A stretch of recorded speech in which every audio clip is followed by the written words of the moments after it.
Episode 11 से 20। Chapter 11 पलों में अमीर बनना। अगली सुबह जब सूरज की तिरछी किरणें गुफा के अंदर पड़ीं, रुद्र ने अपनी आंखें खोलीं। कुछ ही दूरी पर तारा को देखकर उसकी आंखों में चमक आ गई। उसने तुरंत पूछा, मिस तारा, क्या आपकी चोट पूरी तरह से ठीक हो गई है? हाँ, अब मैं बिल्कुल ठीक हूँ। मुझे चिंता थी कि कहीं तुम्हारे कल्टीवेशन में कोई खलल न पड़े, इसलिए मैं तुम्हारे कल्टीवेशन पूरा होने का इंतजार कर रही थी। इसके बाद ही उसे जो ड्रैगन से निपटने का इरादा था, तारा ने सिर हिलाते हुए जवाब दिया। ये सुनकर रुद्र के दिमाग में एक विचार आया और उसकी आंखें चमक उठीं।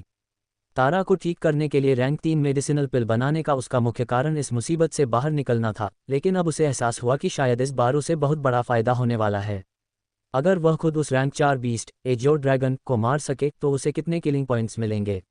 अपने पिछले अनुभव के आधार पर रुद्र को पूरा भरोसा था कि उसे कम से कम 50,000 किलिंग पॉइंट्स या शायद उससे भी ज़्यादा मिल सकते हैं। यही सोचते हुए रुद्र बोला, मिस तारा, जब आप उस एजियो ड्रैगन से लड़ेंगी तो क्या आप उसे सिर्फ एक आखिरी सांस के साथ छोड़ सकती हैं? मैं उसे अपने हाथों से मारना चाहता हूँ। ओह, ऐसा क्यों? तारा थोड़ी हैरान थी। रुद्र की यह मांग वाकई अजीब थी। जाहिर है, रुद्र अपने सिस्टम के बारे में कुछ भी उजागर नहीं करना चाहता था। खुशकिस्मती से वह पहले से तैयार था और उसने जवाब दिया, जब मैं जान बचाकर गुफा में भागा था तो उस राक्षस का सिर बिल्कुल मेरे चेहरे के सामने था। उस वक्त मैं बहुत डर गया था, इसलिए अब मैं खुद उसका शिकार करके अपना गुस्सा निकालना चाहता हूँ। कोई बात नहीं, तुम यहीं रुको, जब तक मैं तुम्हें आवाज़ न दूं बाहर मत आना ताकि तुम्हें कोई चोट न लगे, तारा ने सहमति जताते हुए कहा। रुद्र ने सिर हिलाया और मना नहीं किया। हालांकि तारा की बातों से उसे थोड़ी शर्मिंदगी महसूस हुई, लेकिन यही सच था। एक रैंक 4 बीस्ट बेहद ताकतवर होता है, उसके हमले की सिर्फ लहर झेलना भी रुद्र के लिए बहुत मुश्किल था। अगर वह सीधे एजियो ड्रैगन के हमले की चपेट में आ जाता तो जान न जाने पर भी वह बुरी तरह घायल जरूर हो जाता। तारा को बाहर जाते देख रुद्र ने तुरंत अपनी आई ऑफ इनसाइट का इस्तेमाल करके बाहर का नज़ारा देखना शुरू किया। तारा के बाहर आते ही एजियो ड्रैगन का ध्यान तुरंत उसकी ओर खींच गया। रोर, तारा को खुद बाहर आते देख एजियो ड्रैगन खुशी से दहाड़ने लगा। हम्फ, दुष्ट जानवर, पिछली बार तूने धोखे से मुझ पर हमला करके मुझे घायल किया था। आज तेरा आखिरी दिन है। तारा के हाथ में एक चमकती हुई सिल्वर तलवार आ गई और उसने गुस्से से कहा। तारा की बात का जवाब एजियो ड्रैगन ने अपनी पूंछ से दिया। उसने सीधे अपनी भारी पूंछ तारा की तरफ घुमाई, जिससे तुरंत एक तेज आंधी उठ गई और धूल पत्थर उड़ने लगे। तारा ने तेजी से खुद को बचाया और वह विशाल पूंछ खाली जगह पर जा लगी, जिससे जमीन में एक बहुत बड़ा गड्ढा बन गया। रुद्र की सांसें अटक गईं, वह जानवर वाकई बहुत खूंखार था। उसने अंदाजा लगाया कि अगर वह पूंछ उसे लग जाती तो शायद वह कुचलकर चटनी बन जाता। ड्रैगन के हमले से बचकर तारा ने तुरंत पलटवार किया। उसने अपनी ट्रू एनर्जी को तलवार में केंद्रित किया और सीधा एजियो ड्रैगन के पेट पर वार कर दिया। क्लैंग, तलवार सीधे ड्रैगन के कड़े छिलकों से टकराई, जिससे धातुओं के टकराने जैसी तेज आवाज़ गूंज उठी। उस एजियो ड्रैगन का बचाव सच में खौफनाक था। तारा लगातार अपनी तलवार से हमले करती रही, लेकिन उसकी तलवार ड्रैगन के शरीर पर सिर्फ सफ़ेद निशान छोड़ पा रही थी, कोई जानलेवा घाव नहीं दे पा रही थी। हालांकि इस दर्द की वजह से एजियो ड्रैगन गुस्से में बुरी तरह दहाड़ने लगा। रोर, एजियो ड्रैगन ने एक बार फिर अपनी पूंछ तारा की तरफ घुमाई और इस बार उसकी रफ्तार पहले से कहीं ज़्यादा थी। तारा बचना चाहती थी, लेकिन बहुत देर हो चुकी थी। ड्रैगन की रफ्तार को धीमा करने के लिए वह सिर्फ अपनी तलवार से लगातार स्वॉर्ड एनर्जी निकाल सकती थी, लेकिन इसका कुछ खास असर नहीं हुआ। बैंग, एक ही झटके में तारा हवा में उड़ती हुई दूर जा गिरी। ये देखकर रुद्र का दिल दहल गया, उसे लगा कि कहीं तारा को कुछ होना गया हो। लेकिन जल्द ही रुद्र को समझ आ गया कि वह बेकार में परेशान हो रहा था। तारा तेजी से हवा में उठी और उसके हाथ में मौजूद तलवार से एक तेज, चकाचौंध कर देने वाली रोशनी निकलने लगी। एजियो ड्रैगन को भी खतरे का एहसास हो गया और उसने भागने की कोशिश की, लेकिन अब बहुत देर हो चुकी थी। आसमान से एक विशाल स्वॉर्ड एनर्जी नीचे गिरी और सीधे एजियो ड्रैगन के पेट पर जा लगी, जिससे खून का फव्वारा फूट पड़ा। ये वार एजियो ड्रैगन के लिए यकीनन जानलेवा था, लेकिन उसकी जीवन शक्ति इतनी मजबूत थी कि पेट पर इतने गहरे घाव और लगातार बहते खून के बावजूद वह भागने की कोशिश कर रहा था। अगर तारा चाहती तो तुरंत एक और हमला करके उसे वहीं खत्म कर सकती थी, लेकिन रुद्र को आखिरी वार करने का मौका देने के लिए उसने जानबूझकर ड्रैगन की ताकत को धीरे धीरे खत्म होने दिया। जब एजियो ड्रैगन धीरे धीरे जमीन पर गिर गया और उसकी हिलने डुलने की ताकत लगभग खत्म हो गई, तब तारा ने गुफा की तरफ देखते हुए कहा, रुद्र, अब तुम बाहर आ सकते हो। रुद्र धीरे धीरे एजियो ड्रैगन की तरफ बढ़ा, उसके दिल की धड़कनें तेज हो रही थीं। ये किलिंग पॉइंट्स का एक बहुत बड़ा खजाना था। करीब से ड्रैगन के विशाल शरीर को देखकर और उसमें से आ रही खून की गंध को महसूस करके रुद्र ने अपने अंदर की घबराहट को दबाया। अपनी लो ग्रेड स्पिरिचुअल आर्टिफैक्ट तलवार निकालकर रुद्र ने ड्रैगन पर वार किया, लेकिन तलवार उसके शरीर के अंदर नहीं गई। यह एक रैंक 4 बीस्ट है, इसके मांस और खून का बचाव भी बहुत मजबूत होता है। मेरी हाई ग्रेड स्पिरिचुअल आर्टिफैक्ट का इस्तेमाल करो, तारा ने कहा। उसने जानबूझकर सारा दोष हथियार पर डाल दिया ताकि रुद्र को अपने कम कल्टीवेशन के कारण शर्मिंदगी न हो। लेकिन रुद्र ने वह तलवार नहीं ली। इसके बजाय उसने शांति से अपनी ट्रू एनर्जी को शरीर में प्रवाहित किया और फिर अपनी तलवार को ड्रैगन के घाव की तरफ जोर से घोंप दिया। Thunderous sword strike. रुद्र की तलवार सीधा एजियो ड्रैगन के शरीर के अंदर घुस गई, जिसका सिर्फ आधा हिस्सा ही बाहर रह गया था। रोर। एजियो ड्रैगन ने हार न मानने वाली एक आखिरी दहाड़ लगाई और फिर हमेशा के लिए शांत हो गया। तारा एक बार फिर रुद्र की ताकत देखकर हैरान रह गई। उसे लगता था कि रुद्र सिर्फ अल्कमी में ही माहिर है। जहां तक उसके कल्टीवेशन की बात थी, हालांकि उसकी प्रतिभा अच्छी थी, लेकिन उसकी अल्कमी की कला के सामने वह कुछ भी नहीं थी। लेकिन अभी रुद्र ने जिस तलवारबाजी का प्रदर्शन किया था, वह निश्चित रूप से एक मार्शल मास्टर रैंक 3 के स्तर की थी। ब्रेकर थ्रू के तुरंत बाद ऐसी ताकत दिखाना साबित करता था कि उसकी लड़ाई की कला भी अल्कमी जितनी ही बेहतरीन है। रुद्र को तारा की इन सोच विचारों के बारे में कुछ पता नहीं था। इस वक्त उसका पूरा ध्यान सिस्टम के नोटिफिकेशन का इंतजार करने पर था। एक रैंक 4 बीस्ट को मारा गया, 1,00,000 किलिंग पॉइंट्स प्राप्त हुए। 1,00,000। हालांकि रुद्र को पहले से ही इसका अंदाजा था, लेकिन फिर भी खुशी के मारे उसका ठिकाना नहीं था। ये पूरे 1,00,000 किलिंग पॉइंट्स थे। उसने इस जंगल में कई जानवरों का शिकार किया था, लेकिन उसे सिर्फ 20,000 से ज़्यादा और 30,000 से कम पॉइंट्स ही मिले थे, जो एक पर्पल यानपिल खरीदने के लिए भी काफ़ी नहीं थे। लेकिन इस एक वार ने ही उसके हाथों में 1,00,000 किलिंग पॉइंट्स ला दिए थे। यह अब तक के सारे शिकार से मिले पॉइंट्स से भी कहीं ज़्यादा था। उस पल रुद्र को ऐसा महसूस हुआ जैसे वह रातों रात किसी गरीब किसान से एक बहुत बड़ा करोड़पति बन गया हो। उसका पूरा शरीर हल्का महसूस हो रहा था। रुद्र को इतना खुश देखकर तारा को लगा कि वह सिर्फ इसलिए इतना उत्साहित है क्योंकि उसने अपने हाथों से एक रैंक 4 बीस्ट को मारा है। रुद्र को उसकी खुशी मनाने देकर तारा ने अपनी ट्रू एनर्जी को थोड़ा सामान्य होने दिया और फिर ड्रैगन के शरीर से कोर और उसके कड़े छिलकों को कुशलता से निकालना शुरू कर दिया। इन छिलकों का इस्तेमाल मीडियम ग्रेड स्पिरिचुअल आर्टिफैक्ट बनाने के लिए किया जा सकता था, और इसके कुछ सबसे कठोर हिस्सों का इस्तेमाल हाई ग्रेड स्पिरिचुअल आर्टिफैक्ट बनाने में भी हो सकता था। खुशी का खुमार उतरने के बाद रुद्र ने काम में व्यस्त तारा को गंभीरता से देखा और बोला, मिस तारा, आपका बहुत बहुत शुक्रिया। इसमें शुक्रिया कैसा, मेरे लिए तो ये बस एक छोटा सा काम था, तारा ने बेफिक्री से कहा। उसकी नज़र में सचमुच ये कोई बड़ी बात नहीं थी। रुद्र के लिए इस एहसान को शब्दों में बयान करना मुश्किल था, इसलिए उसने इस आभार को हमेशा के लिए अपने दिल में बसा लिया। स्पेशियल रिंग से अपनी पहचान हटाने के बाद रुद्र ने भारी मन से वह अंगूठी तारा को वापस सौंपते हुए कहा, मिस तारा, यह आपकी रिंग है और इसके अंदर पिलफनेस भी है। वह अंगूठी और उसके अंदर रखा सामान अब तुम्हारा है। वैसे भी वह मेरे किसी खास काम का नहीं है, तारा ने ये सुनते ही मुस्कुराकर कहा और अंगूठी वापस नहीं ली। रुद्र को अच्छी तरह पता था कि भले ही वह तारा के काम का न हो, लेकिन अगर उसे बाजार में बेचा जाए तो उसकी कीमत आसमान छू लेगी। हालांकि जब उसने देखा कि तारा ने उसे न लेने का पक्का मन बना लिया है और वह रैंक 3 पिलफनेस सच में उसके बहुत काम की चीज़ थी, तो उसने बिना किसी औपचारिकता के उसे खुशी खुशी रख लिया। रुद्र को अंगूठी स्वीकार करते देख तारा के चेहरे पर मुस्कान आ गई। फिर उसने पूछा, रुद्र, मुझे याद है तुमने कहा था कि एक मार्शल मास्टर तुम्हारा पीछा कर रहा था। वह यकीनन अभी भी बाहर ही होगा। क्या उसे खत्म करने में तुम्हें मेरी मदद चाहिए? नहीं, उसकी कोई ज़रूरत नहीं। मैं खुद उससे निपटना चाहता हूं और देखना चाहता हूं कि मेरे ब्रेकर थ्रू का क्या नतीजा निकला है। रुद्र ने सिर हिलाते हुए साफ इनकार कर दिया। तारा ने हामी भरी और दोनों घाटी के धुंध भरे रास्ते से बाहर की ओर चल पड़े। जल्द ही वे धुंध से बाहर आ गए। बलवंत पिछले कई दिनों से बाहर छिपकर इंतजार कर रहा था। उसका इरादा 10 से 15 दिन तक इंतजार करने का था, लेकिन कुछ देर पहले जानवर की खौफनाक दहाड़ सुनकर उसकी बेचैनी बढ़ गई थी। उसने तय कर लिया था कि वह बस आधा दिन और रुकेगा। इस डरावनी जगह पर ज़्यादा देर तक टिके रहना उसके लिए मुश्किल हो रहा था। जैसे ही वह वहां से जाने ही वाला था, उसकी नज़र घाटी की धुंध से बाहर आते रुद्र पर पड़ी। रुद्र के साथ हरे रंग के कपड़ों में एक बेहद खूबसूरत लड़की भी थी। मुझे उम्मीद नहीं थी कि यह छोकरा अभी तक जिंदा होगा। चलो अच्छा है, अब मैं खुद इसे मौत के घाट उतारूंगा। ये सोचते ही बलवंत बिना कुछ समझे रुद्र की तरफ झपटा, लेकिन रुद्र तक पहुंचने से पहले ही उस लड़की का चेहरा देखकर बलवंत के कदम वहीं रुक गए। उसने आज तक इतनी खूबसूरत और आकर्षक लड़की कभी नहीं देखी थी। तुरंत ही बलवंत के मन में गंदे विचार आने लगे और वह तारा को बुरी नीयत से घूरने लगा। हम्फ, तारा ने ठंडी सांस ली। उसकी आंखों में एक खतरनाक चमक थी। तारा का स्वभाव वैसे भी बहुत सख्त और रुखा था। ये तो रुद्र था जिसने उसकी जान बचाई थी, इसलिए वह उसके साथ इतने अच्छे से पेश आ रही थी। बाकी दुनिया के लिए तारा बिल्कुल नहीं बदली थी। बलवंत की गंदी नज़रों ने उसे तुरंत आग बबूला कर दिया और तारा के शरीर से एक बेहद खौफनाक ट्रू एनर्जी की लहर चारों तरफ फैल गई। यह महसूस करते ही बलवंत की सिट्टी पिट्टी गुम हो गई। उसकी आंखें फटी की फटी रह गईं। उसने सपने में भी नहीं सोचा था कि यह लड़की, जो मुश्किल से 20 साल की लग रही थी और रुद्र से ज़्यादा बड़ी नहीं थी, असल में एक इनेट मार्शल मास्टर थी। हालांकि मार्शल मास्टर और फिर इनेट मार्शल मास्टर बनने के बाद उम्र बढ़ने की रफ्तार धीमी हो जाती है, लेकिन इतनी कम उम्र में इस मुकाम तक पहुंचना किसी चमत्कार से कम नहीं था।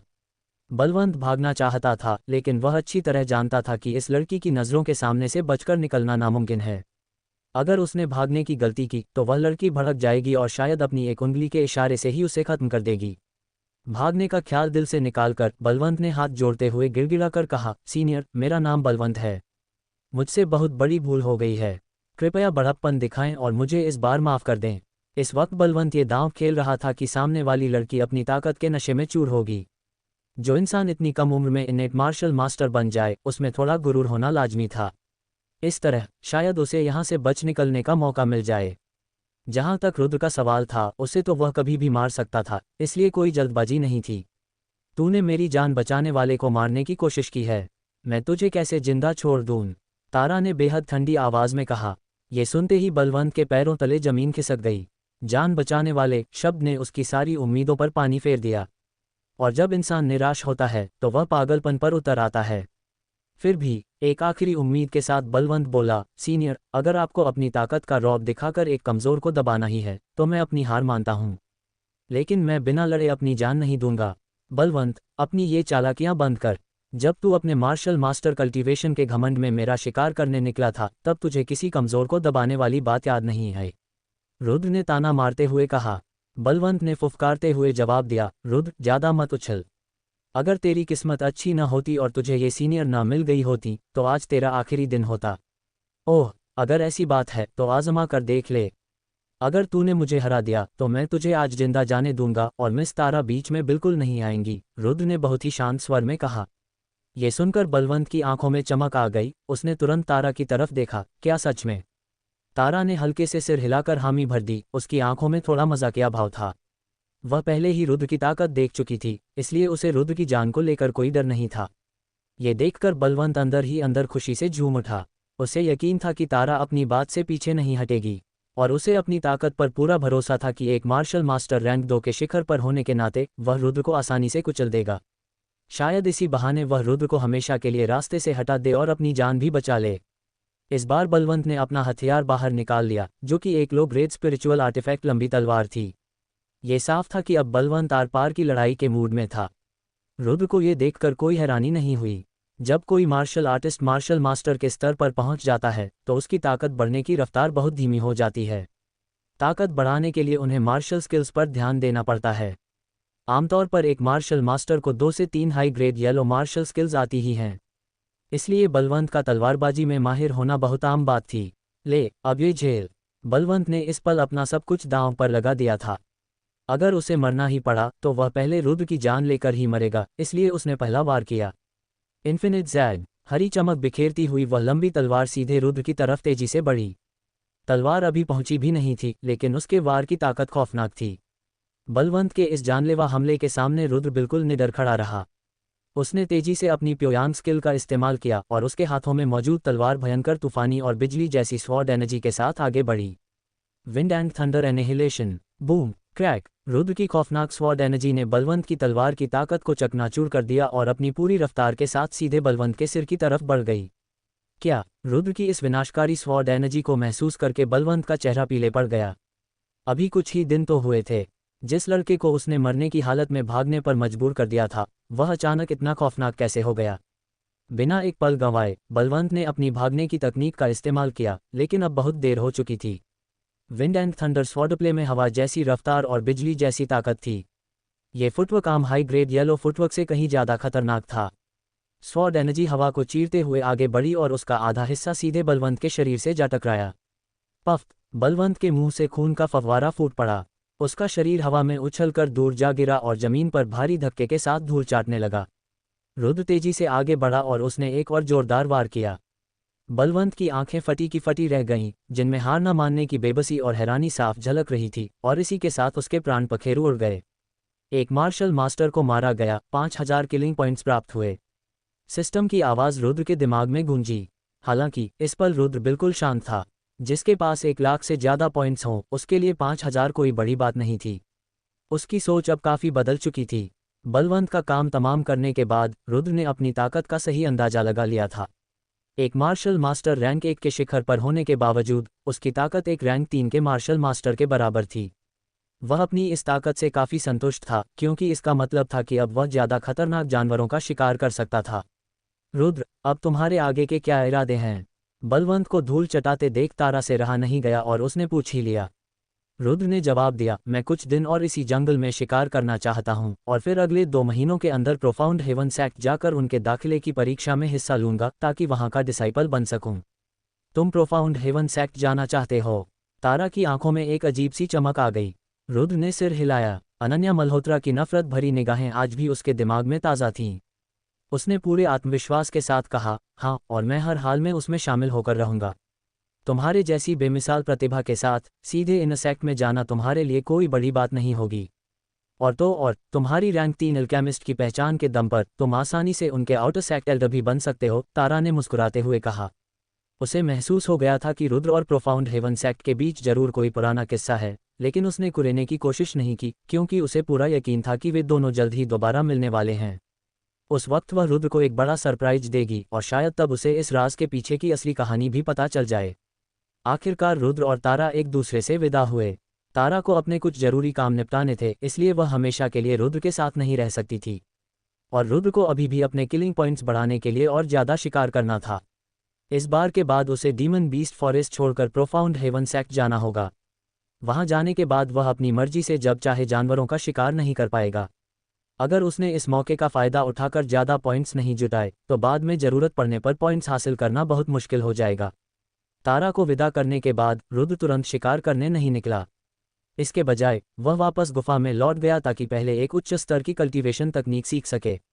हालांकि उसकी wind and thunder sword play एक प्रोफाउंड ग्रेड मार्शल स्किल के बराबर थी, लेकिन इसके सिर्फ विंड एंड थंडर एनिहिलेशन और स्वॉर्ड स्टॉर्म थंडर साउंड वार ही प्रोफाउंड ग्रेड के स्तर को छू पाते थे। इस तरह की तलवारबाजी मार्शल मास्टर बनने से पहले तक तो ठीक थी, लेकिन अब ये नाकाफी लग रही थी। खासकर तब जब वह प्रोफाउंड हेवन सेक्ट में जाने वाला था। वहाँ कई मार्शल मास्टर्स के पास यकीनन अपनी खुद की प्रोफाउंड ग्रेड मार्शल स्किल्स होंगी। ऐसे में हम उम्र विरोधियों के सामने उसका कोई पलड़ा भारी नहीं होगा। रोजमर्रा की लड़ाइयों के लिए वह wind and thunder sword play का इस्तेमाल कर सकता था, लेकिन मुश्किल वक्त के लिए उसे एक असली प्रोफाउंड ग्रेड मार्शल स्किल को अपना हुक्म का इक्का बनाना होगा। Solitary peak 13 swords profound grade low rank martial skill. इसके तलवार के वार लगातार एक दूसरे से जुड़े होते हैं और हर वार खौफनाक ताकत रखता है। कीमत 20,000 killing points. Aurora sword play profound grade low rank martial skill. इसकी रफ्तार ऑरोरा रोशनी जैसी तेज और ताकत विनाशकारी है। कीमत 25,000 किलिंग पॉइंट्स। फिलहाल किलिंग पॉइंट्स की रुद्र के पास कोई कमी नहीं थी। खुद के लायक कई profound grade low rank skills देखने के बाद उसने आखिरकार ऑरोरा स्वॉर्ड प्ले को चुनने का मन बना लिया। ऑरोरा स्वॉर्ड प्ले यकीनन सभी profound grade low rank skills में सबसे बेहतरीन थी। इसे इस्तेमाल करने में समय कम लगता था और इसकी ताकत भी बेमिसाल थी। ताकत के मामले में यह एक profound grade middle rank skill के लगभग बराबर ही थी। इसकी इकलौती खामी ये थी कि यह ट्रू एनर्जी बहुत ज़्यादा चूसती थी। सिर्फ इसके पहले वार को इस्तेमाल करने से ही एक आम रैंक 3 के मार्शल मास्टर की लगभग 40% ट्रू एनर्जी खत्म हो जाती थी। लगातार 2 वार करने पर रुद्र की पूरी ट्रू एनर्जी खाली हो सकती थी। लेकिन रुद्र को इस बात की कोई फिक्र नहीं थी। उसकी सीखी हुई प्योयांग स्किल ने न सिर्फ उसकी ट्रू एनर्जी को बेहद शुद्ध कर दिया था, बल्कि उसका भंडार भी बढ़ा था और वह बहुत तेजी से रिकवर होती थी। इसलिए वह ये कीमत चुका सकता था। 25,000 किलिंग पॉइंट्स खर्च करके रुद्र ने ऑरोरा स्वॉर्ड प्ले को सिस्टम से लेकर सीख लिया। असली लड़ाई में इस्तेमाल करने के लिए अब बस उसे थोड़ा अभ्यास करना था। Following the wind, chasing moon, aurora...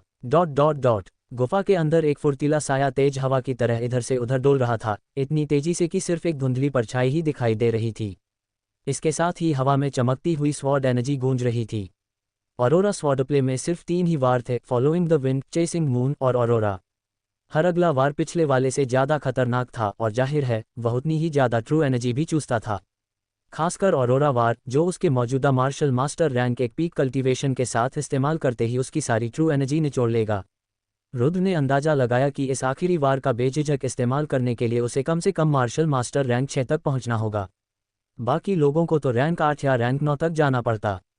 following the wind, वार हवा के रुख की तरह था, जहां मन के साथ इरादा और हवा के साथ तलवार चलती थी। जहां हवा पहुंच सकती थी वहां ये तलवार पहुंच जाती थी।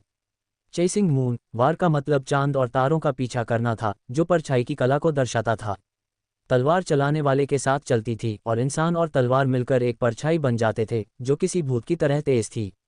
ऑरोरा, रोशनी के असल मायने को दर्शाता था। ये ऑरोरा रोशनी की तरह तेज था जो पल भर की खूबसूरती के बाद हमेशा के लिए अमर हो जाता है। जब यह वार किया जाता तो जिंदगी और मौत का फैसला उसी पल हो जाता, या तो दुश्मन मरता या खुद हमलावर। प्रोफाउंड ग्रेड स्वॉर्डप्ले यकीनन येलो ग्रेड से कहीं ज़्यादा मुश्किल थी। रुद्र ने पूरे एक दिन तक अभ्यास किया और आखिरकार ऑरोरा स्वॉर्डप्ले के तीनों वारों पर अपनी पकड़ मजबूत कर ली, जो कि असली लड़ाई के लिए काफ़ी था। जहां तक इसकी ताकत की बात थी, रुद्र के चेहरे पर एक संतुष्ट मुस्कान आ गई। सिर्फ फॉलोइंग द विंड, वार के दम पर ही वह रैंक 3 के मार्शल मास्टर को आसानी से धूल चटा सकता था। चेसिंग मून के सहारे वह रैंक 4 के मार्शल आर्टिस्ट को कड़ी टक्कर दे सकता था, और अगर उसने ऑरोरा वार कर दिया तो वह रैंक 4 के मार्शल आर्टिस्ट को पलक झपकते ही खत्म कर सकता था और रैंक 5 वालों को भी पीछे धकेल सकता था। इसके बाद रुद्र ने 20,000 पॉइंट्स और खर्च किए और अपनी जान बचाने की कला को बेहतर करने के लिए एक profound grade low rank movement तकनीक क्लोन शैडोइंग स्किल खरीद ली। क्लोन शैडोइंग स्किल 9 स्तरों में बटी हुई थी। पहले 3 स्तर सिर्फ रफ्तार बढ़ाते थे, जो इंसान को बिजली जितना तेज बना देते थे और पल भर के लिए उसी जगह पर एक भ्रम पैदा कर देते थे ताकि दुश्मन धोखा खा जाए। छठे स्तर तक पहुंचते पहुंचते न सिर्फ रफ्तार बढ़ जाती थी, बल्कि इंसान खुद की ही एक हुबहू नकली परछाई भी बना सकता था। हालांकि उस परछाई में कोई हमला करने की ताकत नहीं होती थी, लेकिन वह दुश्मनों को गुमराह करने के लिए काफ़ी थी। 9वें स्तर तक ऐसी 3 नकली परछाइयां बनाई जा सकती थीं। उस वक्त 3 नकली और एक असली शरीर चारों दिशाओं से हमला कर सकते थे।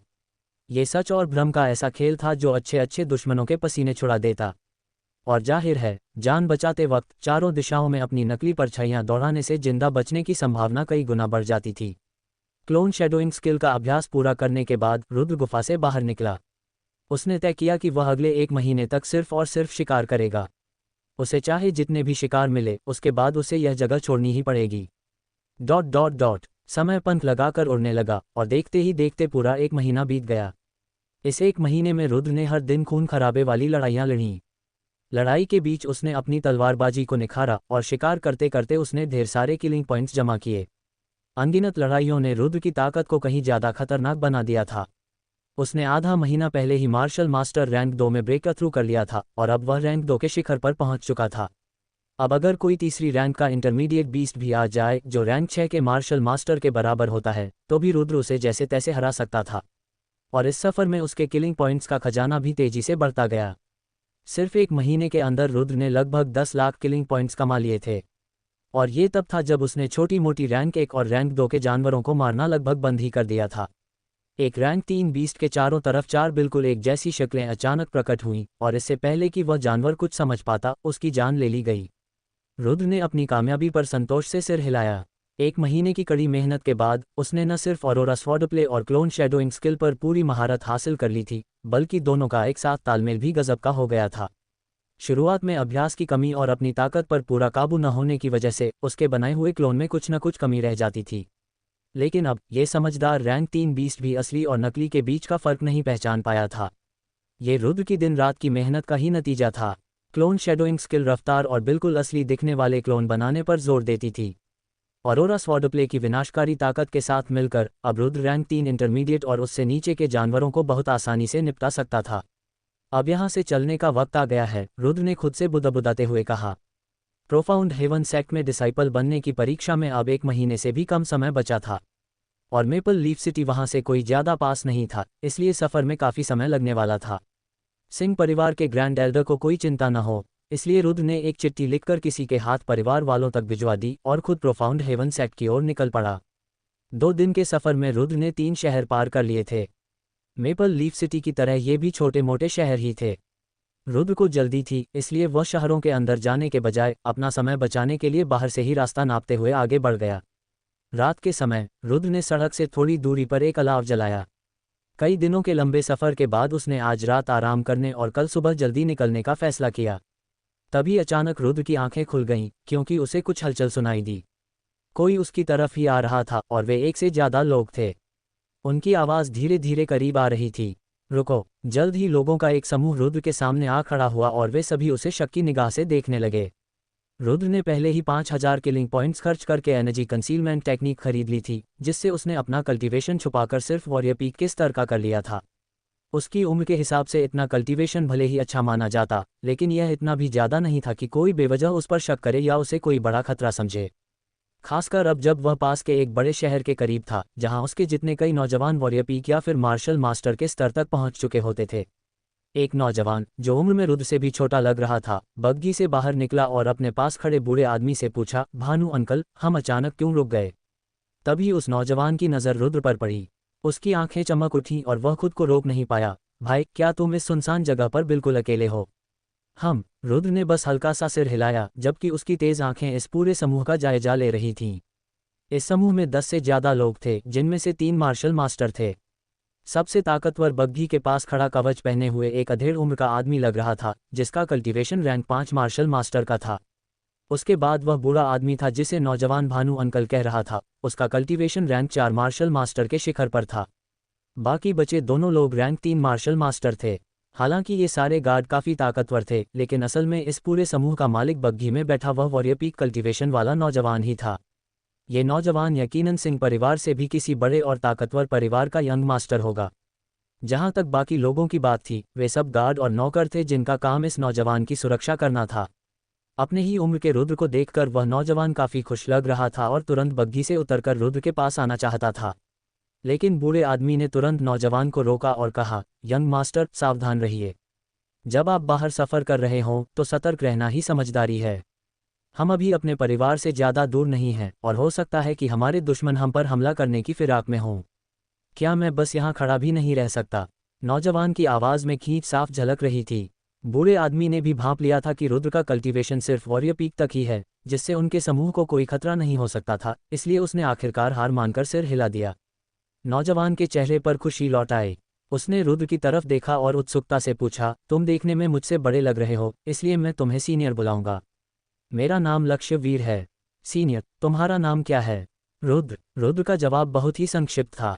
उसे साफ दिख रहा था कि इस नौजवान को छोड़कर बाकी सभी गार्ड उसे शक और अविश्वास की नज़रों से घूर रहे थे, इसलिए वह बेवजह बातें बढ़ाकर माहौल को अजीब नहीं करना चाहता था। लक्ष्य ने सिर हिलाया और फिर पूछा, सीनियर रुद्र, तुम अकेले इतनी दूर कहाँ जा रहे हो?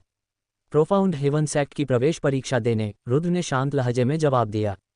लक्ष्य की आंखें एकदम से चमक उठीं और उसने खुशी से चहकते हुए कहा, अरे वाह, मैं भी उसी परीक्षा में हिस्सा लेने जा रहा हूँ। सीनियर, चलो हम एक साथ चलते हैं, रास्ते में एक दूसरे का साथ रहेगा। यंग मास्टर, ये सुनते ही भानु प्रताप घबरा गया और उसे समझाने की कोशिश करने लगा, लेकिन लक्ष्य ने उसकी बात काटते हुए हाथ हिलाकर कहा, अब और कुछ मत कहो, फैसला हो गया है। हम आज रात यहीं कैंप लगाएंगे और कल सुबह एक साथ सफ़र शुरू करेंगे। जी, जैसी आपकी मर्जी। बूढ़े भानु प्रताप को यह सुनकर मजबूरी में सिर हिलाना पड़ा। हालांकि लक्ष्य की देखभाल की जिम्मेदारी उसी की थी, लेकिन सफ़र के सारे फैसले खुद लक्ष्य ही ले रहा था, न कि वह बस इतना ही कर सकता था कि अपनी तरफ से पूरी निगरानी रखे और लक्ष्य की सुरक्षा में कोई चूक न होने दे। भानु प्रताप की हिदायतों की वजह से लक्ष्य ने हमेशा रुद्र से एक सुरक्षित दूरी बनाए रखी, ताकि अगर रुद्र के मन में कोई खोट भी हो तो वह आसानी से कामयाब न हो सके। रुद्र भानु प्रताप के इस व्यवहार को अच्छी तरह समझ पा रहा था। अनजान रास्तों पर अजनबियों से सतर्क रहना ही बेहतर होता है। लक्ष्य का ये दोस्ताना बर्ताव शायद इसलिए था क्योंकि वह पहली बार घर से इतनी दूर सफ़र कर रहा था और दुनियादारी से अनजान था। अगले दिन से रुद्र भी लक्ष्य की टुकड़ी के साथ चलने लगा। सफ़र को आसान बनाने के लिए रुद्र को भी एक घोड़ा दे दिया गया था, जिससे उसे काफ़ी राहत मिली। रास्ते भर रुद्र ने ज़्यादा बात नहीं की। उसने अपना थोड़ा सा ध्यान घोड़े को काबू करने में लगाया और बाकी पूरा ध्यान अपने कल्टीवेशन में लगा दिया। वहीं दूसरी तरफ लक्ष्य तो जैसे कोई चलता फिरता रेडियो था। उसने अपने परिवार और पूरी जिंदगी की कहानी एक ही सांस में रुद्र को सुना डाली। और जैसा कि रुद्र ने अंदाजा लगाया था, लक्ष्य सच में एक बड़े शहर के नामी परिवार से ताल्लुक़ रखता था। उनके परिवार में 3 इनेट मार्शल मास्टर थे और उनका सबसे पुराना पूर्वज तो इनेट मार्शल मास्टर रैंक 9 के शिखर पर बैठा था। जिस शहर में वे रहते थे, वहाँ का सिटी लॉर्ड खुद एक मार्शल स्पिरिट स्तर का धुरंधर था और ऐसा कहा जाता था कि वह प्रोफाउंड हेवन सेक्ट का एक आउटसाइडर भी है। हालांकि इस बात की सच्चाई किसी को पक्के तौर पर नहीं पता थी। लेकिन ये सिटी लॉर्ड अपना ज़्यादातर समय कल्टीवेशन में ही बिताता था और शहर के मामलों में ज़्यादा दखल नहीं देता था, बशर्ते सारे परिवार अपना अपना काम सही से करते रहें। इसी वजह से शहर के अलग अलग परिवारों के बीच सत्ता और ताकत को लेकर भयानक गुटबाजी और झगड़े चलते रहते थे। अपने दुश्मनों को कमज़ोर करने के लिए उनके होनहार नौजवानों को चुपके से मौत के घाट उतार देना वहाँ का एक आम तरीका था। यही कारण था कि वीर परिवार ने लक्ष्य की सुरक्षा के लिए कई मार्शल मास्टर साथ भेजे थे और उनके गार्ड रुद्र को लेकर इतने ज़्यादा सतर्क थे। हालांकि कुछ दिनों तक साथ रहने के बाद और रुद्र का उनसे उचित दूरी बनाए रखने का सही बर्ताव देखकर उनका शक थोड़ा कम होने लगा था। लेकिन फिर भी वे गार्ड बहुत सतर्क थे और अपने यंग मास्टर की सुरक्षा में रत्ती भर भी ढील नहीं दे रहे थे। देखते ही देखते 5 दिन बीत गए और सफ़र बहुत ही शांति से कट रहा था। रास्ते में अगर कोई छोटे मोटे लुटेरे टकरा भी जाते तो वे इतने सारे मार्शल मास्टर्स को एक साथ देखकर दुम दबाकर भाग खड़े होते। इस शांति भरे सफ़र ने धीरे धीरे लक्ष्य के गार्ड्स को बाहरी खतरों से थोड़ा बेफिक्र कर दिया था, लेकिन वे रुद्र को लेकर अब भी पूरी तरह से चौकन्ने थे। जैसे ही ये दल एक घने जंगल से गुजरने लगा, पीछे चल रहे रुद्र को अचानक कुछ गड़बड़ महसूस होने लगी। हेवनली कॉन्टिनेंट में आने और इस शरीर के पुराने मालिक की आत्मा के साथ जुड़ने के बाद रुद्र की आत्मा किसी भी आम इंसान से कहीं ज़्यादा ताकतवर हो गई थी। इसी वजह से उसे आगे छिपे हुए खतरे का हल्का सा आभास हो गया था। रुद्र चाहता था कि वह आवाज़ देकर सबको सावधान कर दे, लेकिन तभी उसकी नज़र भानु प्रताप पर पड़ी जो अभी भी उसे शक भरी नज़रों से घूर रहा था। ऊपर से उसने अपना कल्टीवेशन सिर्फ वॉरियर पीक का दिखा रखा था। अगर वह कहता कि उसे आगे खतरा महसूस हो रहा है तो उस पर कौन यकीन करता। उल्टा वीर परिवार के लोग, जो वैसे ही उसे ज़्यादा पसंद नहीं करते थे, तुरंत उसे फिर से शक के घेरे में ले लेते। सब लोग सावधान रहना, विक्रम वीर नाम के रैंक 5 के मार्शल मास्टर ने अचानक कहा। साफ था कि उसे आगे का खतरा महसूस तो नहीं हुआ था, लेकिन उसने अपनी सतर्कता कम नहीं की थी और वह कोई भी लापरवाही बरतने के मूड में नहीं था। बग्घी धीरे धीरे आगे बढ़ रही थी। चारों तरफ एक डरावना सन्नाटा पसरा था और रुद्र ने भी हर दिशा से आने वाले किसी भी अचानक हमले के लिए खुद को तैयार कर लिया था। स्वूश स्वूश स्वूश। अचानक सड़क के दोनों तरफ से हवा को चीरते हुए तीरों की आवाज़ें गूंजने लगीं और फिर 10 दिशाओं से अनगिनत तीर सीधा बग्घी की तरफ बरसने लगे। सावधान, यंग मास्टर को बचाओ। विक्रम और भानु प्रताप, दोनों मार्शल मास्टर्स लगभग एक साथ चिल्लाए और तेजी से बग्घी के दोनों तरफ ढाल बनकर खड़े हो गए ताकि एक भी तीर अंदर न जा सके। वीर परिवार के कई गार्ड तीरों का शिकार हो गए और एक तो तीर लगने से मौके पर ही ढेर हो गया, जिसके खून से बग्घी का रंग लाल हो गया। 2 तीर रुद्र की तरफ भी सनसनाते हुए आए, लेकिन रुद्र ने अपनी मूवमेंट तकनीक से बड़ी आसानी से अपना कल्टीवेशन छिपाए रखते हुए भी उन्हें चकमा दे दिया।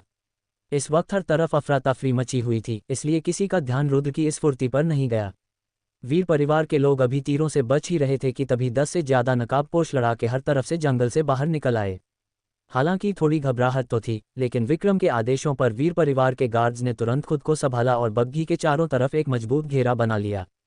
हमला करो, काले कपड़े पहने एक नकाबपोश ने चिल्लाकर आदेश दिया और पल भर में सारे नकाबपोश सीधे बग्घी की तरफ टूट पड़े। उनका निशाना बिल्कुल साफ था। आमने सामने की इस लड़ाई में वीर परिवार कमजोर पड़ रहा था, खासकर इसलिए क्योंकि इन नकाबपोशों का इकलौता लक्ष्य बग्घी में बैठा लक्ष्य था। इस वजह से विक्रम को संभल कर लड़ना पड़ रहा था और वह अपनी पूरी ताकत का इस्तेमाल नहीं कर पा रहा था। दूसरी तरफ रुद्र, जो बग्घी और वीर परिवार से थोड़ा पीछे चल रहा था, उसे सबने पूरी तरह से नज़रअंदाज कर दिया था क्योंकि हर कोई सीधा बग्घी पर धावा बोल रहा था। Senior Rudra, senior Rudra. अचानक रुद्र को लक्ष्य की आवाज़ सुनाई दी। रुद्र ने मुड़कर देखा तो लक्ष्य बग्घी की खिड़की से हाथ हिलाते हुए कह रहा था, सीनियर रुद्र, जल्दी से बग्घी के अंदर आ जाओ, बाहर जान का खतरा है।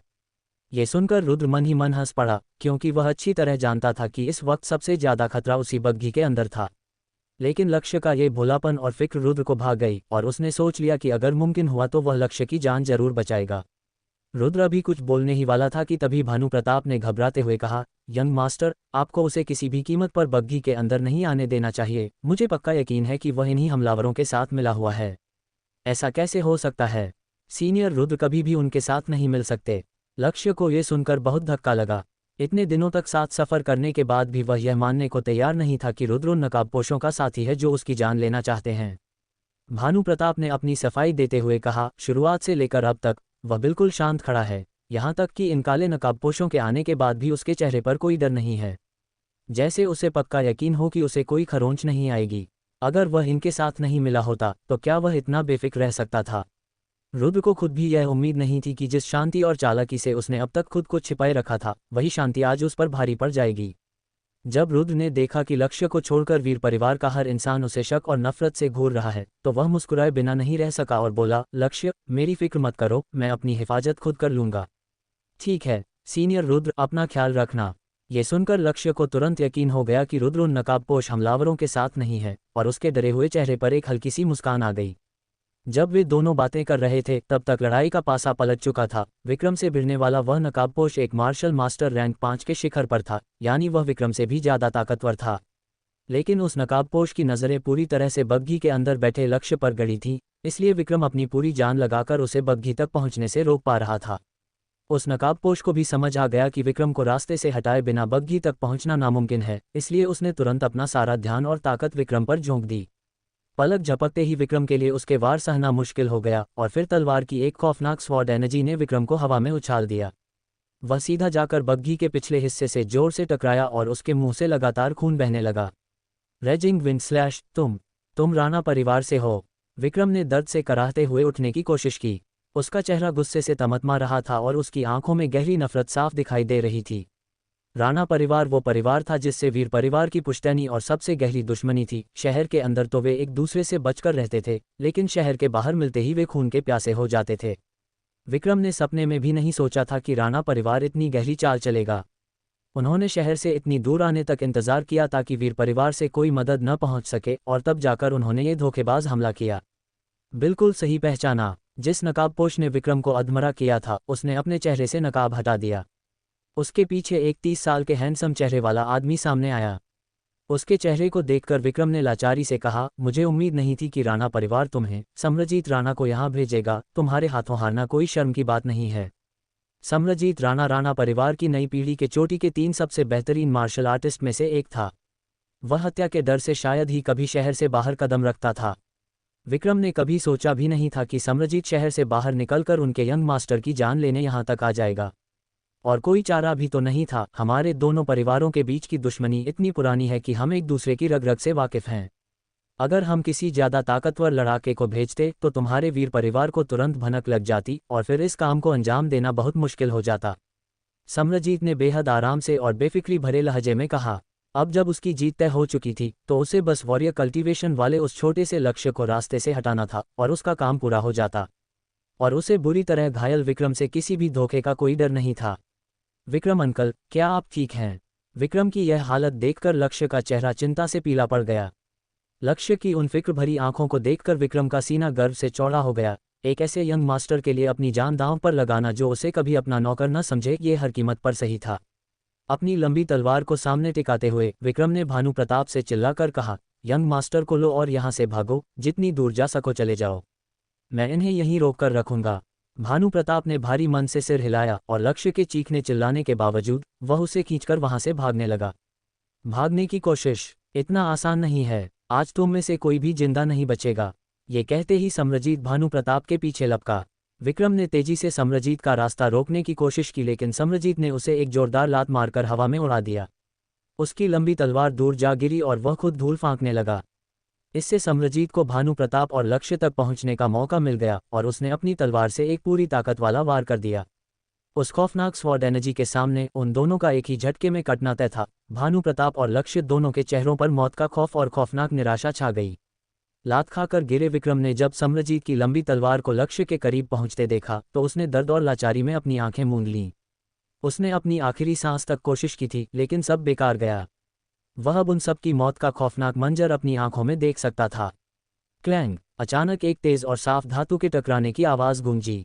ये वो आवाज नहीं थी जिसका विक्रम इंतजार कर रहा था, यानी किसी शरीर के 2 टुकड़े होने और खून के फव्वारे फूटने की आवाज। इस आवाज ने उसे अपनी आंखें खोलने पर मजबूर कर दिया।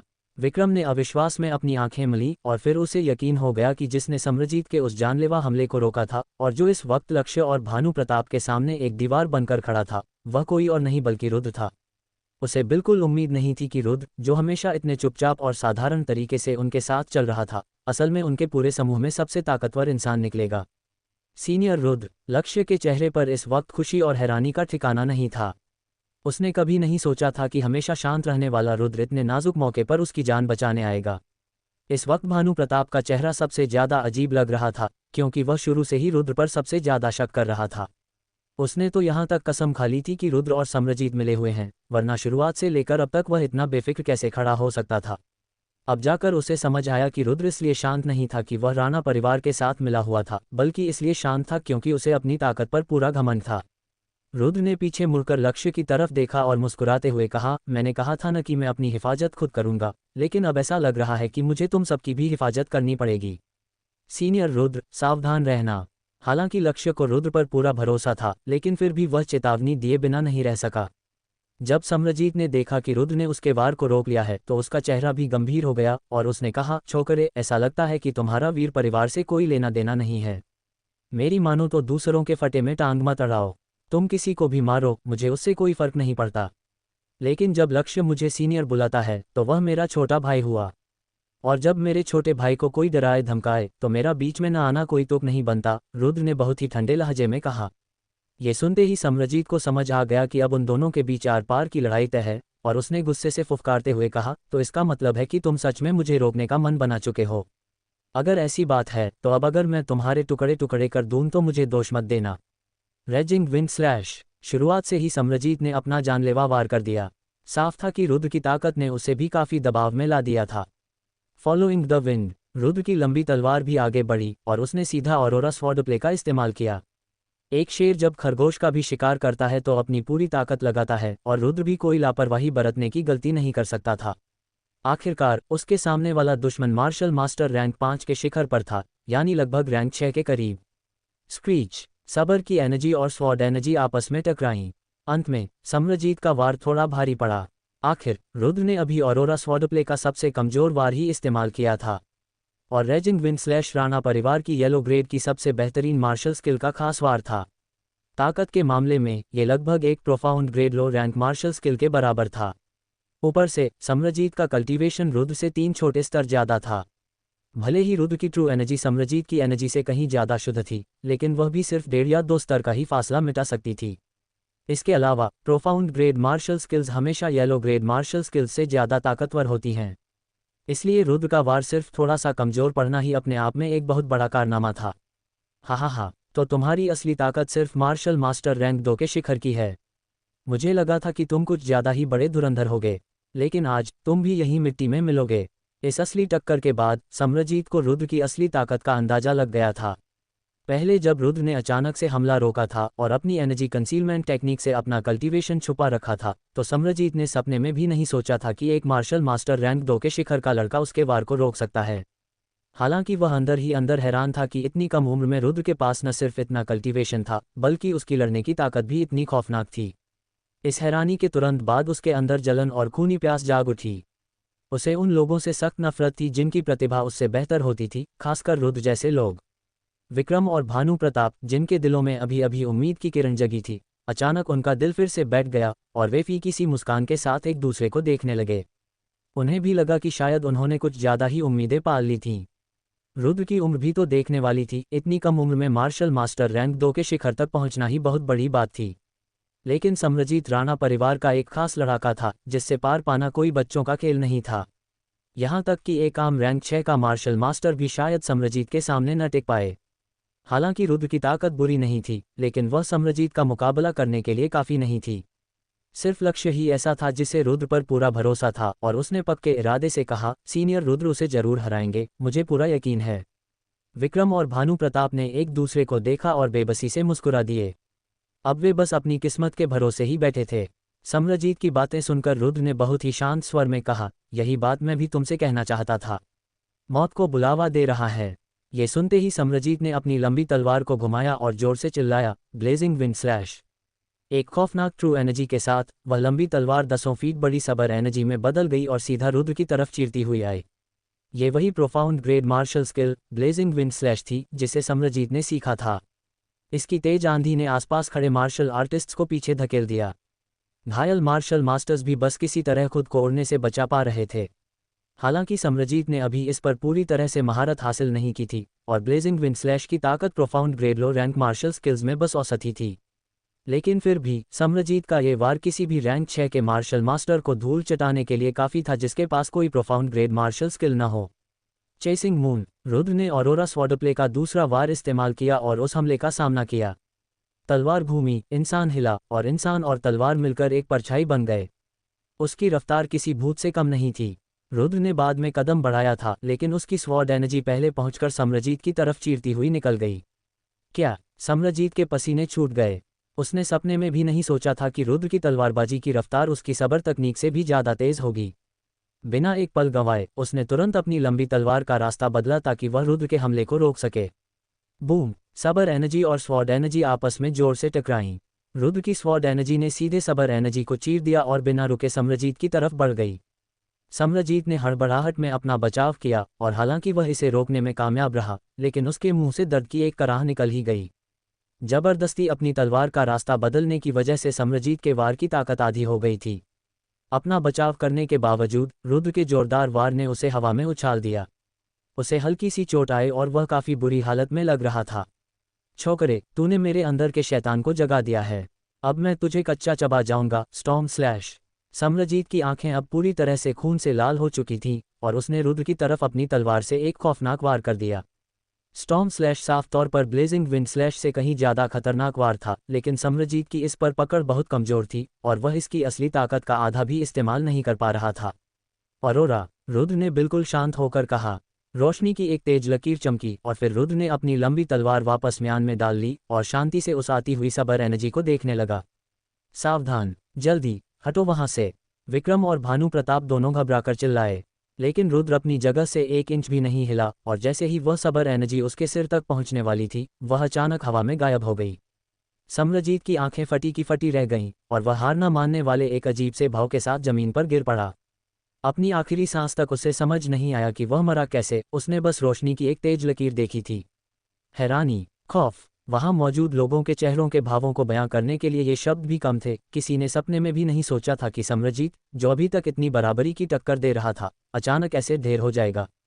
उन्हें तो ये भी समझ नहीं आया कि समरजीत मरा कैसे। वह बस बिना किसी साफ कारण के जमीन पर गिर पड़ा था। पास जाकर देखने पर भी समरजीत के शरीर पर कोई घाव या खून की एक बूंद तक नहीं मिली। जहां बाकी सब सदमे में थे, वहीं रुद्र बिल्कुल शांत था, क्योंकि उसके लिए यह कोई बहुत बड़ा तीर मारने वाला काम नहीं था। हालांकि यह पहली बार था जब उसने किसी रैंक 5 के मार्शल मास्टर को मारा था, लेकिन वह पहले ही कई इंटरमीडिएट रैंक 3 जानवरों को मार चुका था जो रैंक 6 के मार्शल मास्टर के बराबर होते थे। और ये तो तब था जब उसने अपनी क्लोन शैडोइंग तकनीक का इस्तेमाल ही नहीं किया था, वरना वह शायद चेसिंग मून वाले वार से ही इस लड़ाई को खत्म कर सकता था। जब बाकी सब हैरत में डूबे थे, तब रुद्र नहीं था। वह तेजी से बाकी नकाबपोशों की तरफ बढ़ा और अपनी लंबी तलवार घुमा दी। अचानक दर्द से गूंजी चीख ने नकाबपोशों और वीर परिवार के लोगों को होश में ला दिया। वे नकाबपोश अपनी जान बचाकर भागने लगे। विक्रम ने तुरंत आदेश दिया, जल्दी उनके पीछे जाओ, कोशिश करना कि एक भी बचकर न निकलने पाए।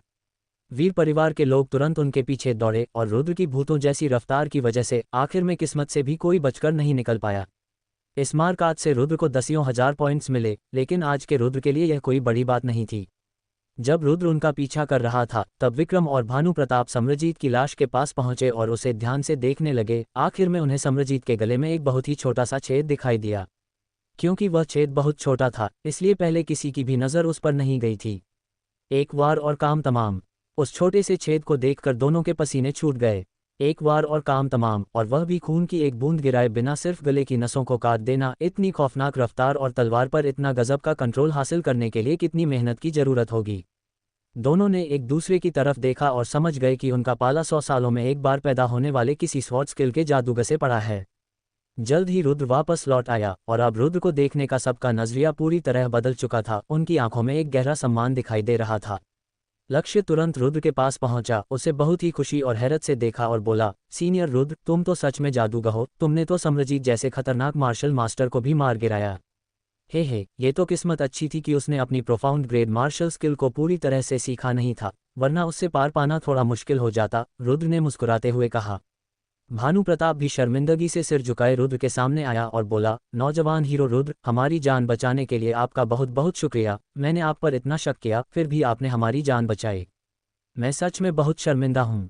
मैंने आप सबकी जान नहीं बचाई, मैं तो बस लक्ष्य को बचा रहा था। और वैसे भी अजनबियों पर शक करना आपकी जगह बिल्कुल सही था, रुद्र ने बहुत ही शांत लहजे में कहा। हालांकि वह उनकी बात समझता था, लेकिन फिर भी बिना बात के शक किए जाने पर उसे थोड़ा बुरा तो लगा ही था। भानु प्रताप ये सुनकर थोड़ा अजीब महसूस करने लगा और उसे समझ आ गया कि रास्ते भर उसने रुद्र के साथ जैसा बर्ताव किया था, उसके बाद रुद्र की नज़रों में अच्छा बनना बहुत मुश्किल था। लेकिन उसे इस बात की खुशी थी कि उनका यंग मास्टर लक्ष्य रुद्र का दिल जीतने में कामयाब रहा था। अगर उन दोनों में अच्छी दोस्ती हो गई और रुद्र आगे चलकर कोई बड़ा नाम कमा लेता है तो इसका लक्ष्य और पूरे वीर परिवार को बहुत बड़ा फायदा होगा। सबने अपना सफर फिर से शुरू कर दिया और भानु प्रताप के बार बार कहने और लक्ष्य की जिद पर रुद्र भी बग्घी के अंदर आ गया। शुरुआत में रुद्र बग्घी के अंदर नहीं जाना चाहता था, लेकिन उसे महसूस हो रहा था कि उसका ब्रेक थ्रू बिल्कुल करीब है और इस मौके का फायदा उठाकर सीधे मार्शल मास्टर रैंक 3 में पहुंचना कोई बुरी बात नहीं थी। लेकिन बग्घी के अंदर आते ही लक्ष्य ने सवालों की झड़ी लगा दी, जिससे रुद्र परेशान हो गया। रुद्र ने अपनी बची हुई पर्पल यांग पिल लक्ष्य को दे दी और उससे कहा कि वह चुपचाप अपना कल्टीवेशन करे। तब जाकर रुद्र को चैन की सांस मिली। हालांकि पर्पल यांग पिल एक बहुत ही कीमती रैंक 3 मेडिसिनल पिल थी, लेकिन रुद्र के लिए यह कोई बड़ी बात नहीं थी। जब तक उसके पास जड़ी बूटियां थीं, वह कभी भी और बना सकता था। रुद्र को लक्ष्य बहुत पसंद आया था और सच कहूं तो लक्ष्य का वॉरियर पीक कल्टीवेशन ऐसा नहीं था कि उसे प्रोफाउंड हेवन सेक्ट में दाखिला मिल ही जाए। इसलिए जितना हो सके लक्ष्य की मदद करना अच्छा था, ताकि उसे प्रोफाउंड हेवन सेक्ट में जाने का एक पक्का मौका मिल सके। लेकिन रुद्र के इस अनजाने कदम से भानु प्रताप और विक्रम को ये शक होने लगा कि रुद्र जरूर वीर परिवार से भी किसी बहुत बड़े और ताकतवर परिवार का यंग मास्टर होगा। आखिरकार पर्पल यांग पिल जैसी कीमती चीज जो बिना किसी नुकसान के सीधे मार्शल मास्टर में ब्रेक थ्रू करवा सकती थी, ऐसे ही किसी को भी दे देना हर किसी के बस की बात नहीं थी। यहाँ तक कि उनके वीर परिवार की किंगलिंग पिल, जो एक वॉरियर को मार्शल मास्टर बनने में मदद तो करती थी लेकिन उसके कुछ नुकसान भी थे, वह भी बहुत कीमती मानी जाती थी। उनके वीर परिवार ने असल में लक्ष्य को मार्शल मास्टर बनाने के लिए एक पर्पल यांग पिल खरीदने के बारे में सोचा था, ताकि प्रोफाउंड हेवन सेक्ट में जाने के उसके अवसर बढ़ जाएं। लेकिन पर्पल यांग पिल मिलना बहुत मुश्किल था और अभी प्रोफाउंड हेवन सेक्ट में भर्ती चलने के कारण इसकी कीमत आसमान छू रही थी। पर्पल क्लाउड पवेलियन ने कुछ समय पहले एक पिल नीलाम की थी, लेकिन उसे सिंघानिया परिवार ने हथिया लिया था, जो वीर और राणा दोनों परिवारों से ज्यादा ताकतवर था, जिससे वीर परिवार हाथ मलता रह गया था। अचानक ही बाजी पलट गई। रुद्र ने न सिर्फ उनकी जान बचाई बल्कि लक्ष्य को एक पर्पल यांग पिल भी दे दी। अब उनके यंग मास्टर का प्रोफाउंड हेवन सेक्ट में जाना लगभग पक्का था। ये सोचकर ही वे खुशी से पागल हो रहे थे और रुद्र के लिए उनकी आंखों में एहसानमंदी और भी बढ़ गई। रुद्र को इस बात से कोई फर्क नहीं पड़ रहा था। जब उसने देखा कि लक्ष्य कल्टीवेशन कर रहा है और उसकी एनर्जी ऊपर नीचे हो रही है, जिसका मतलब था कि उसका ब्रेक थ्रू होने ही वाला है, तो रुद्र ने उसे परेशान नहीं किया। उसने भी अपना कल्टीवेशन शुरू कर दिया ताकि वह एक ही बार में मार्शल मास्टर रैंक 3 में पहुंच सके। राणा परिवार के उस धोखेबाज हमले के बाद का बाकी सफ़र बहुत ही शांति से बीता।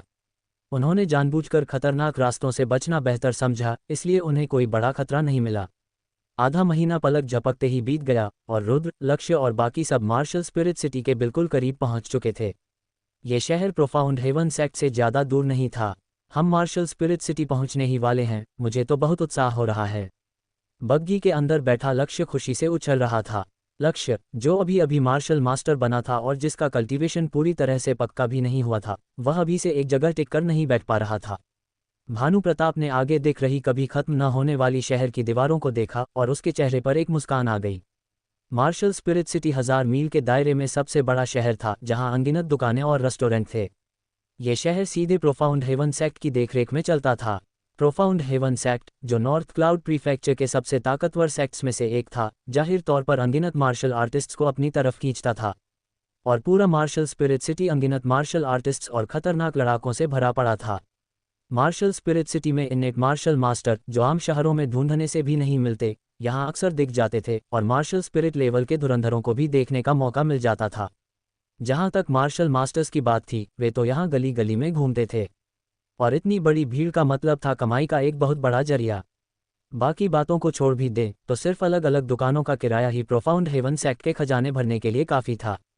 और यह मत भूलिए कि यहाँ की लगभग आधी दुकानें सीधे तौर पर या घुमा फिरा कर प्रोफाउंड हेवन सेक्ट ही चलाता था। इसके अलावा शहर में घुसने की फीस ही आम मार्शल आर्टिस्ट्स की कमर तोड़ने के लिए काफ़ी थी। लक्ष्य के मुताबिक मार्शल स्पिरिट सिटी में कदम रखने के लिए एंट्री फीस के तौर पर एक लो ग्रेड स्पिरिट स्टोन देना पड़ता था। ऊपर से आपके पास रहने का ठिकाना होना जरूरी था, वरना मार्शल स्पिरिट सिटी में रात गुजारने की सख्त मनाही थी। छोटी मोटी गलती करने पर शहर से बाहर फेंक दिया जाता, जबकि बड़ी गलती करने पर सख्त सज़ा दी जाती थी। स्पिरिट स्टोन एक बहुत ही कीमती खजाना होता है जो स्वर्ग और धरती के बीच मौजूद आध्यात्मिक ऊर्जा के जमने से बनता है। इसकी शुद्धता के हिसाब से इसे low grade, medium grade, high grade और टॉप ग्रेड में बांटा जाता है।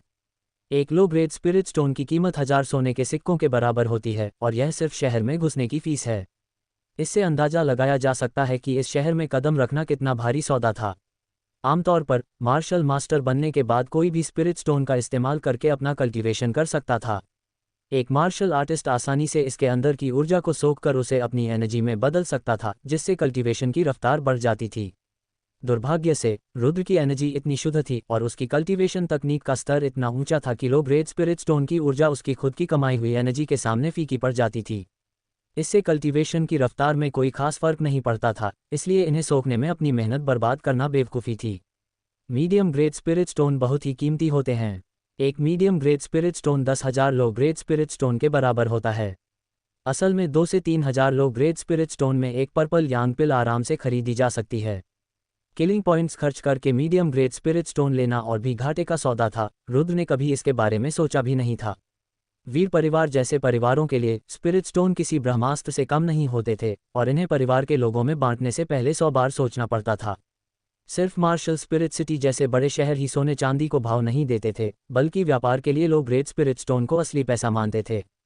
फिलहाल रुद्र के पास बहुत ज़्यादा स्पिरिट स्टोन नहीं थे। उसके पास जो कुछ भी था वह सब उसने सम्रजीत और बाकी हमलावरों को मारकर छीना था, जो कुल मिलाकर सिर्फ कुछ 100 ही थे। शायद प्रोफाउंड हेवन सेक्ट की आने वाली डिसाइपल भर्ती की वजह से ही पूरा मार्शल स्पिरिट सिटी इतनी रौनक से भरा हुआ था। वहाँ सच में बहुत सारे मार्शल मास्टर्स थे, लेकिन उनसे भी ज़्यादा वॉरियर स्तर के मार्शल आर्टिस्ट्स थे। साफ था कि पूरा मार्शल स्पिरिट सिटी सिर्फ मार्शल मास्टर्स के दम पर नहीं चल सकता, छोटे मोटे मार्शल आर्टिस्ट्स की भी जरूरत पड़ती ही थी। शहर में घुसते ही भानु प्रताप ने सलाह दी, नौजवान हीरो रुद्र, मुझे लगता है कि हमें प्रोफाउंड हेवन सेक्ट जाने से पहले 2 दिन मार्शल स्पिरिट सिटी में आराम करना चाहिए। ठीक है, मुझे भी कुछ जरूरी काम निपटाने हैं, रुद्र ने सिर हिलाते हुए कहा। ठिकाना पक्का करने के बाद रुद्र जाने के लिए तैयार हो गया। उसका इरादा अपने पास रखे सारे जानवर के कोर बेचकर कुछ मीडियम ग्रेड स्पिरिट स्टोन लेने का था। उसने डीमन बीस्ट फॉरेस्ट में पागलों की तरह जानवरों का शिकार किया था, जिससे उसके पास इतने कोर जमा हो गए थे जिन्हें आम छोटे शहरों में बेचना बहुत मुश्किल था। ऊपर से उसे सिर्फ मीडियम ग्रेड स्पिरिट स्टोन ही चाहिए थे जो उसकी ताकत तेजी से बढ़ा सके, और छोटे शहरों में मीडियम ग्रेड स्पिरिट स्टोन मिलना लगभग नामुमकिन था। होटल पक्का करने के बाद रुद्र सीधे बाहर निकल गया। काफ़ी सोचने समझने के बाद वह मार्शल स्पिरिट सिटी की सबसे बड़ी और मशहूर दुकान पर्पल क्लाउड पवेलियन की तरफ मुड़ गया। पर्पल क्लाउड पवेलियन एक बहुत बड़ा व्यापारिक संघ है जिसकी शाखाएं हर बड़े शहर में मौजूद हैं। जिस भी शहर का थोड़ा बहुत नाम है वहां पर्पल क्लाउड पवेलियन जरूर मिल जाएगा।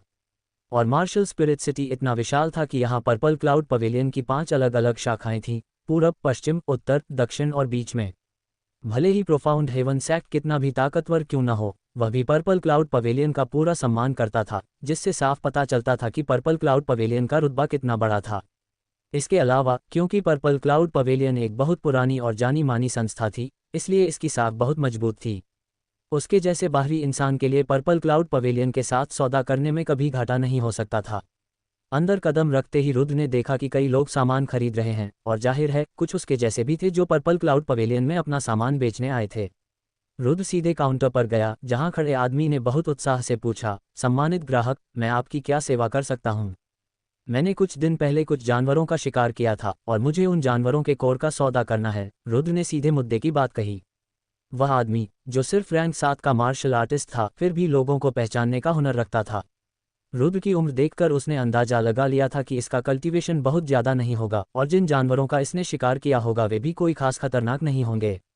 इसलिए उस आदमी को लगा कि वह खुद ही यह सौदा निपटा सकता है और मुस्कुराते हुए बोला, तो सम्मानित ग्राहक, आपको कितने कोर बेचने हैं? मैं इसमें आपकी मदद कर सकता हूँ। लगभग 1000 होंगे। रुद्र थोड़ा झिझका, उसे शक हो रहा था कि यह आदमी सच में इतने बड़े सौदे को संभाल सकता है या नहीं, लेकिन फिर भी उसने बता दिया। ये सुनते ही वह आदमी हक्का बक्का रह गया। 1 या 2000, चाहे वे रैंक 1 के कोर ही क्यों न हो, यह कोई छोटा मोटा सौदा नहीं था और उसके पास इसे संभालने का अधिकार ही नहीं था। घबराते हुए उसने तुरंत कहा, ग्राहक कृपया अंदर आइए और बैठिए। मैं तुरंत हमारे मैनेजर को ये सौदा खुद संभालने के लिए बुला लाता हूँ।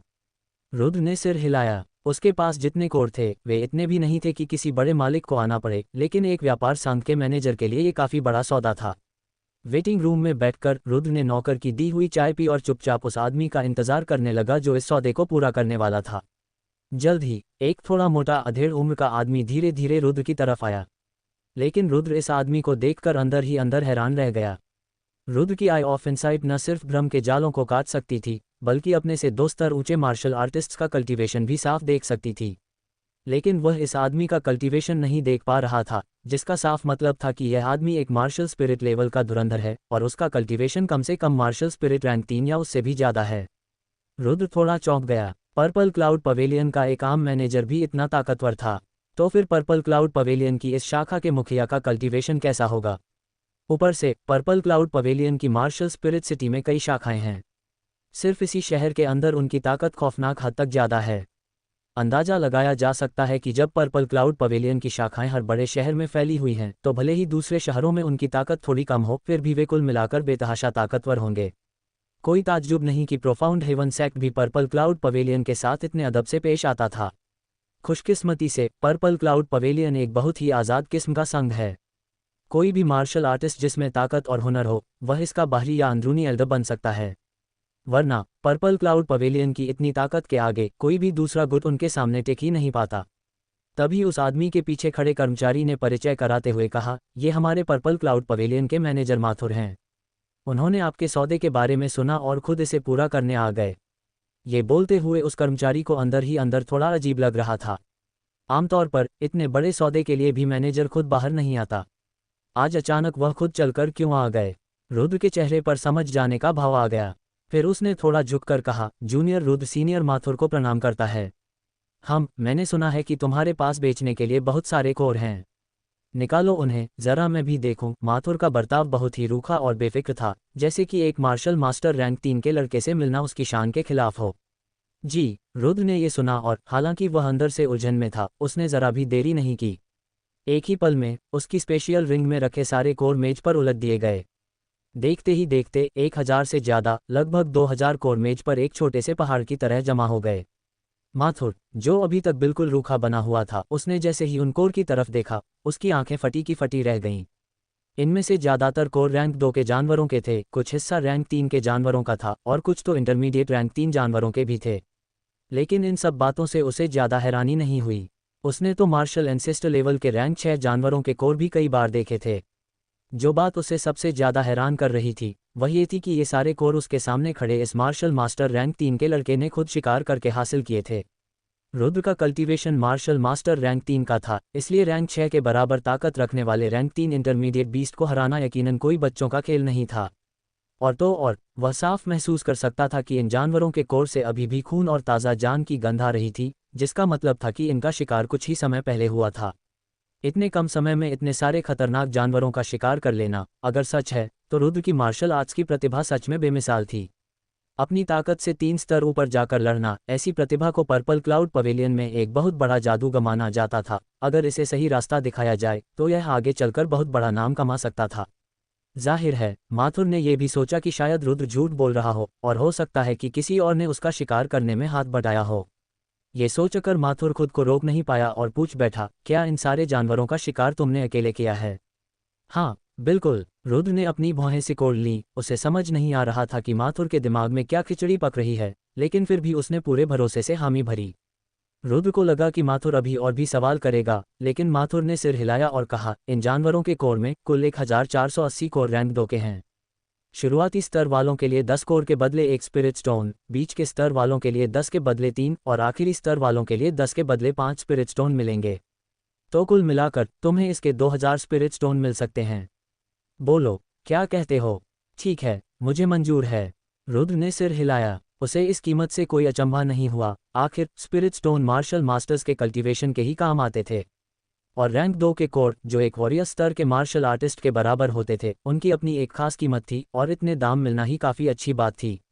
माथुर ने सिर हिलाया और आगे बोला, यहाँ कुल 308 कोर रैंक 3 के हैं, जिनमें से शुरुआती स्तर वाले हर कोर के 100 स्पिरिट स्टोन और बीच के स्तर वालों के 500 स्पिरिट स्टोन मिलेंगे। इनमें 180 कोर शुरुआती स्तर के हैं और 128 बीच के स्तर के। रैंक 2 वाले जानवरों के कोर मिलाकर ये पूरा सौदा 84,000 स्पिरिट स्टोन का बैठता है। अब बोलो, क्या ख्याल है? जो ऊपर के 4000 हैं, उन्हें छोड़कर बाकी सबके मुझे मीडियम ग्रेड स्पिरिट स्टोन दे दीजिए। रुद्र ने सिर हिलाते हुए कहा। वह इस कीमत से बहुत खुश था। ये साफ था कि अगर रैंक 3 के कोर का इस्तेमाल मेडिसिनल पिल या ऐसी ही कुछ बनाने में किया जाए तो वे मार्शल मास्टर्स के बहुत काम आएंगे और उनकी कीमत आसमान छू जाएगी। अगर प्रोफाउंड हेवन सेक्ट की प्रवेश परीक्षा सिर पर न होती तो वह इन कोर से खुद मेडिसिनल पिल बनाता, इससे मुनाफा कई गुना ज़्यादा होता। सौदा पूरा करने के बाद रुद्र तेजी से पर्पल क्लाउड पवेलियन से बाहर निकल आया और उसने चैन की एक लंबी सांस ली। इतने बड़े मार्शल स्पिरिट धुरंधर के सामने भले ही उसने अपनी एनर्जी को कितना भी दबाकर रखा हो, लेकिन फिर भी उस पर दबाव बहुत भयानक था। ऊपर से न जाने क्यों उसे हमेशा ऐसा महसूस हो रहा था जैसे कोई छिपकर उस पर नज़र रखे हुए है, जिससे उसे बहुत अजीब लग रहा था और वह वहां से जल्दी भागना चाहता था। रुद्र के जाने के थोड़ी ही देर बाद एक समझदार और बेहद खूबसूरत लड़की की परछाई माथुर के सामने आकर खड़ी हो गई। हालांकि माथुर का कल्टीवेशन उस लड़की से ज़्यादा था, लेकिन फिर भी उसने बहुत ही अदब से कहा, यंग मिस, मैंने आपके हुक्म के मुताबिक बाजार के भाव से जितनी ऊंची कीमत हो सकती थी उतने ऊंचे दाम देकर ये कोर खरीद लिए हैं, वरना इन कोर की कीमत ज़्यादा से ज़्यादा 4 मीडियम ग्रेड स्पिरिट स्टोन ही होती। तो असल बात यह थी कि माथुर को सामने खड़ी इस लड़की ने हुक्म दिया था कि वह खुद जाकर रुद्र के साथ सौदा करे, और यही वजह थी कि शुरुआत में माथुर इतना बेमन से काम कर रहा था। तुमने बहुत अच्छा किया, लड़की ने सिर हिलाते हुए कहा। माथुर से रहा नहीं गया और उसने पूछा, यंग मिस, इस रुद्र में गजब की प्रतिभा लगती है, क्या हमें मौका रहते इसे अपने साथ मिलाने की कोशिश नहीं करनी चाहिए? अगर इसे कोई और ले उड़ा तो ये हमारा बहुत बड़ा नुकसान होगा। रुद्र को देखकर माथुर भी उसकी प्रतिभा की तारीफ किए बिना नहीं रह सका था। कोई जरूरत नहीं है, चूंकि वह ठीक इसी वक्त यहाँ अचानक टपका है तो पक्का वह प्रोफाउंड हेवन सेक्ट की परीक्षा देने जा रहा है। अभी वह इतना खास नहीं है कि हम उस पर अपनी मेहनत बर्बाद करें। अगर उसमें सचमुच कोई बात है तो वह प्रोफाउंड हेवन सेक्ट में बहुत जल्द नाम कमा लेगा और सबकी नज़रें उस पर टिक जाएंगी, तब उसे अपने साथ मिलाना कोई देर की बात नहीं होगी। और वैसे भी हमने ऐसा नहीं है कि कुछ किया ही नहीं है। अभी जो हमने ऊंचे दामों पर सौदा किया है वह उस पर हमारा एक एहसान है जो आगे चलकर शायद काम आ जाए। हमें जो करना है वो ये कि एक बहुत बड़ा जाल फेंको और फिर उनमें से सबसे बेहतरीन हुनरमंदों को चुनकर उन्हें अपनी पूरी ताकत से निखारो। और जहां तक रही बात किसी और के उसे ले उड़ने की, तो इस 1000 मील के इलाके में हमारे पर्पल क्लाउड पवेलियन को टक्कर देने वाला पैदा ही कौन हुआ है? लड़की ने पूरे घमंड और गुरूर के साथ कहा। यह सुनकर माथुर को तुरंत सारी बात समझ आ गई और उसने मन ही मन हामी भरी। ये बात बिल्कुल सच थी, यहाँ तक कि प्रोफाउंड हेवन सेक्ट भी अगर पर्पल क्लाउड पवेलियन को कोई चाहिए होता तो वे खुद उसे खुशी खुशी पर्पल क्लाउड पवेलियन को सौंपने को तैयार रहते। ... रुद्र, जो इन सारी चालों से बिल्कुल अनजान था, खुशी खुशी अपने होटल लौटा और उसने देखा कि लॉबी में लक्ष्य और बाकी लोग एक दूसरे गुट के साथ उलझे हुए हैं। लक्ष्य का चेहरा गुस्से से लाल हो रहा था और उसकी सांसें तेज चल रही थीं। लक्ष्य जैसे सीधे सादे इंसान का इतना ज़्यादा भड़कना ये साफ बता रहा था कि बात बहुत आगे बढ़ चुकी है। कबीर सिंघानिया, अपनी हदों को पार मत कर। पास पहुंचते ही रुद्र ने देखा कि लक्ष्य गुस्से से कांपते हुए सामने खड़े लड़के को चेतावनी दे रहा है, लेकिन उसकी आवाज़ में वो दम नहीं था। जिस लड़के का नाम कबीर सिंघानिया था वह बहुत ही घमंड से हंसा और बोला, क्यों, तू एक कमज़ोर और डरपोक सिसकने वाली लड़की जैसा है, और क्या मैं तुझे वो भी न कहूँ? ये सुनते ही रुद्र को सारी बात समझ में आ गई और उसने लक्ष्य को पहले भी सिंघानिया परिवार के बारे में बात करते सुना था। लक्ष्य के मुताबिक उनके शहर में नीलाम हुई पर्पल यांग पिल सिंघानिया परिवार ने खरीदी थी और ऐसा लग रहा था कि वह इसी कबीर सिंघानिया को दी गई थी। भीड़ की फुसफुसाहट और खुद रुद्र की समझ के हिसाब से ये सारा तमाशा कबीर की जलन की वजह से हो रहा था।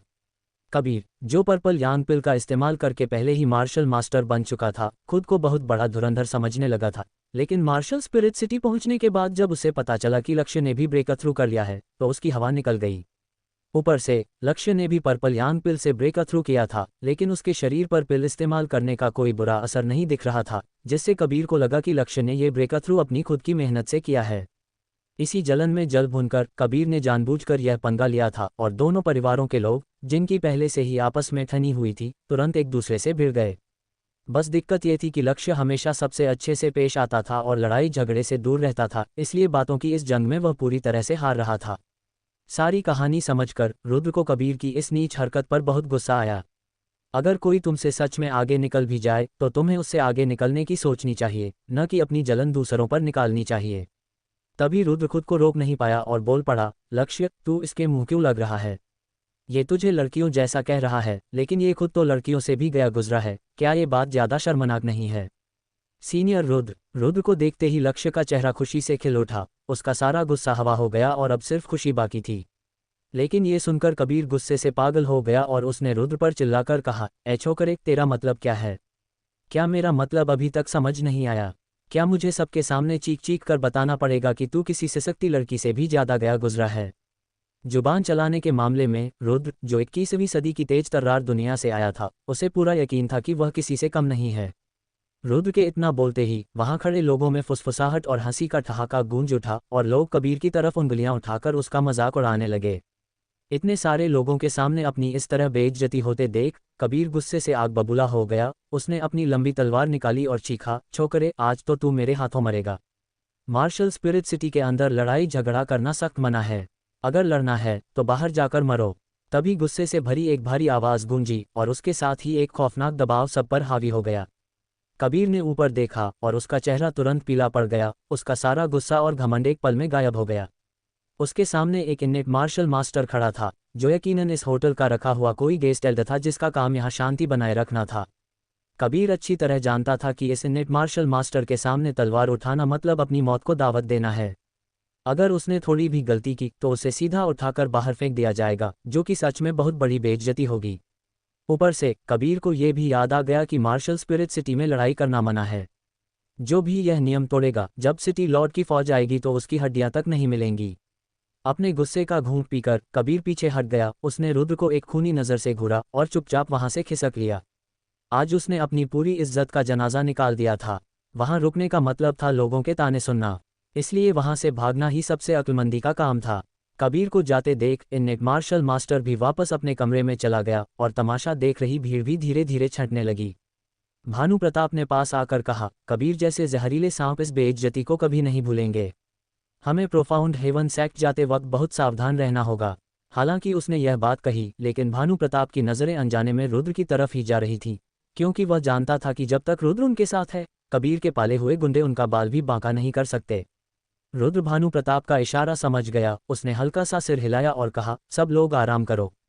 परसों हम यहाँ से निकलेंगे और एक साथ प्रोफाउंड हेवन सेक्ट चलेंगे। चिपकू लक्ष्य को उसके कमरे में भेजने के बाद जब रुद्र अपने कमरे में वापस आया तो उसने बहुत ही बेसब्री से अपना वह मीडियम ग्रेड स्पिरिट स्टोन निकाल लिया जो उसे मिला था। उस मीडियम ग्रेड स्पिरिट स्टोन को महसूस करते हुए, जो उसकी खुद की ट्रू एनर्जी से 2 गुना ज़्यादा शुद्ध था, रुद्र ने खुशी से सिर हिलाया। अगर वह इस मीडियम ग्रेड स्पिरिट स्टोन को सोख कर कल्टीवेशन करे तो उसकी कल्टीवेशन की रफ्तार पहले से भी 2 गुनी हो जाएगी। स्पिरिट स्टोन को अपने हाथ में रखकर रुद्र ने प्योयांग स्किल को शरीर में दौड़ाना शुरू किया और उस स्पिरिट स्टोन के अंदर की बिना किसी खास गुण वाली आध्यात्मिक ऊर्जा को रुद्र ने बड़ी आसानी से सोख लिया। कुछ ही देर में वह ऊर्जा रुद्र की अपनी आग जैसी ट्रू एनर्जी में बदल गई, जिससे उसका कल्टीवेशन तेजी से बढ़ने लगा। प्योयांग स्किल के साथ रुद्र की कल्टीवेशन रफ्तार आम कल्टीवेशन से पहले ही 2 गुनी थी। अब स्पिरिट स्टोन की मदद से उसकी रफ्तार फिर से 2 गुनी हो गई थी। रुद्र साफ महसूस कर सकता था कि उसका कल्टीवेशन कितनी तेजी से बढ़ रहा है और ये ताज़ा एहसास उसे बहुत ही सुकून दे रहा था। 2 दिन हवा की तरह बीत गए। रुद्र ने लगभग 3 मीडियम ग्रेड स्पिरिट स्टोन खपा दिए और उसका कल्टीवेशन भी मार्शल मास्टर रैंक 3 के शिखर पर पहुंच गया। अगर वह 1 या 2 दिन और कल्टीवेशन करता तो वह आराम से मार्शल मास्टर रैंक 4 में ब्रेक थ्रू कर सकता था। लेकिन प्रोफाउंड हेवन सेक्ट जाने का तय समय आ चुका था, इसलिए रुद्र को मन मारकर ब्रेक थ्रू का इंतजार करना पड़ा और वह लक्ष्य और बाकी लोगों के साथ निकल पड़ा। प्रोफाउंड हेवन सेक्ट और मार्शल स्पिरिट सिटी के बीच की दूरी सच में ज़्यादा नहीं थी। प्रोफाउंड हेवन सेक्ट का मुख्य दरवाज़ा पहाड़ों के एक बहुत बड़े झुंड के बीच बसा हुआ था। पहाड़ की तलहटी से लेकर ऊपर तक का पूरा इलाका प्रोफाउंड हेवन सेक्ट का ही था। पहाड़ के नीचे पहुंचकर भानु प्रताप ने भारी मन से कहा, यंग मास्टर, जब हम आपके साथ नहीं होंगे तो कृपया अपना बहुत ख्याल रखिएगा। चिंता मत करो भानु अंकल, सीनियर रुद्र मेरे साथ हैं न, लक्ष्य ने चहकते हुए कहा। प्रोफाउंड हेवन सेक्ट पहुंचने की उसकी खुशी छुपाए नहीं छुप रही थी। ये सुनकर भानु प्रताप ने रुद्र की तरफ देखा और कहा, नौजवान मास्टर रुद्र, मैं अपने यंग मास्टर को अब आपके भरोसे छोड़ रहा हूँ। हम रुद्र ने सिर हिलाया और फिर लक्ष्य से बोला, चलो चलें। रुद्र और लक्ष्य जिस पहाड़ की तरफ जा रहे थे वह प्रोफाउंड हेवन सेक्ट का मुख्य पहाड़ नहीं था, बल्कि हेवनली पिलर पीक था, जहां सिर्फ डिसाइपल्स की परीक्षा ली जाती थी। प्रोफाउंड हेवन सेक्ट के मुख्य दरवाजे तक पहुंचने के लिए उन्हें एक आसमान छूते पहाड़ पर चढ़ना था, और यह उन मार्शल आर्टिस्ट्स के लिए पहली परीक्षा थी जो प्रोफाउंड हेवन सेक्ट में जाने का सपना देखते थे। बहुत से उतावले मार्शल आर्टिस्ट इसी पहली सीढ़ी पर मुंह के बल गिर जाते थे। हेवनली पिलर पीक को देखकर, जिसका आधा हिस्सा बादलों में छिपा हुआ था, रुद्र यह सोचे बिना नहीं रह सका कि कई लोग तो इसकी ऊंचाई देखकर ही हार मान लेते होंगे। पहाड़ की तलहटी से लेकर आधे रास्ते तक रुद्र को छोटे छोटे बिंदु दिखाई दे रहे थे। ये वे मार्शल आर्टिस्ट थे जो प्रोफाउंड हेवन सेक्ट की परीक्षा देने आए थे और इनकी गिनती कम से कम दसियों हजार में थी। अभी प्रोफाउंड हेवन सेक्ट के दरवाजे सिर्फ आधे महीने के लिए खुले थे। इस आधे महीने में 20 साल से कम उम्र का कोई भी नौजवान जिसे खुद पर भरोसा हो वह इस परीक्षा में हिस्सा ले सकता था। रुद्र और लक्ष्य आगे बढ़े और सिर्फ 2 कदम चलने के बाद ही रुद्र हैरान रह गया, क्योंकि उसने महसूस किया कि जैसे जैसे वह ऊपर जा रहा था उसके शरीर पर एक अजीब सा दबाव बढ़ने लगा था और ये दबाव धीरे धीरे बढ़ता ही जा रहा था। साफ था कि हेवनली पिलर पीक पर चढ़ना उतना आसान नहीं था जितना वह सोच रहा था, और अगर यह इतना आसान होता तो ज़्यादातर मार्शल आर्टिस्ट इसी पहले दौर में बाहर नहीं हो जाते। अपने शरीर पर पड़ रहे दबाव को महसूस करके रुद्र को यह चिंता सताने लगी कि लक्ष्य तो शायद कुछ देर बाद एक कदम भी आगे नहीं बढ़ा पाएगा। मुड़कर देखने पर रुद्र ने पाया कि लक्ष्य के चेहरे पर अभी भी कोई शिकन नहीं थी और वह बिल्कुल आराम से चल रहा था, जैसी रुद्र ने उम्मीद नहीं की थी। क्या ऐसा हो सकता है कि ये दबाव हर इंसान के कल्टीवेशन के हिसाब से अलग अलग पड़ता हो? तुरंत रुद्र के दिमाग में ये ख्याल आया, अद्भुत, जिसने भी ये तिलिस्म बिछाया है वह यकीनन कोई बहुत बड़ा धुरंधर होगा। रुद्र ने मन ही मन तारीफ की और अपने कदम तेजी से आगे बढ़ाने लगा। लगातार बढ़ते दबाव के हिसाब से रुद्र ने अंदाजा लगाया कि उसे असली चुनौती का सामना करने के लिए कम से कम पहाड़ के आधे रास्ते तक पहुंचना होगा। जैसे जैसे वह ऊपर जा रहा था रुद्र को एक और बात समझ आई, इन सीढ़ियों का तिलिस्म इंसान के शरीर से ज़्यादा उसकी मानसिक ताकत को परखता है। अगर किसी के इरादे फौलाद जैसे मजबूत नहीं हैं तो उसका चोटी तक पहुंचना लगभग नामुमकिन था। आधे रास्ते तक पहुंचते पहुंचते रुद्र को हल्का सा दबाव महसूस होने लगा, लेकिन उसे पूरा भरोसा था कि वह इस परीक्षा को पार करके चोटी तक पहुंच जाएगा। लेकिन लक्ष्य की बात कुछ और थी। लक्ष्य बचपन से ही लाड प्यार में पला बढ़ा था और इरादों के मामले में वह कोई बहुत मजबूत इंसान नहीं था। अगर मार्शल मास्टर में ब्रेक थ्रू करने से उसकी मानसिक ताकत थोड़ी बहुत ना बड़ी होती तो लक्ष्य कब का हार मानकर बैठ चुका होता। ये कहा जा सकता था कि आधा रास्ता एक बहुत बड़ी लक्ष्मण रेखा थी। जो यहाँ तक पहुँच पाते थे वे या तो फौलादी इरादों वाले मार्शल आर्टिस्ट होते थे या फिर सीधा मार्शल मास्टर। धीरे धीरे लक्ष्य के कदम भारी होने लगे और उसने दर्द से कराहते हुए रुद्र से कहा, सीनियर रुद्र, मेरी ताकत अब लगभग खत्म हो चुकी है। हार मत मानो लक्ष्य, तुम कर सकते हो। मैं तुम्हारे साथ ही प्रोफाउंड हेवन सेक्ट में दाखिला लेना चाहता हूँ, रुद्र ने लक्ष्य का हौसला बढ़ाते हुए कहा। रुद्र की उन सच्ची आंखों को देखकर न जाने लक्ष्य के अंदर कहाँ से नई हिम्मत आ गई और उसने पक्के इरादे से सिर हिलाया। हालांकि उसकी रफ्तार धीमी हो गई थी, लेकिन वह बिना हार माने लगातार आगे बढ़ता रहा।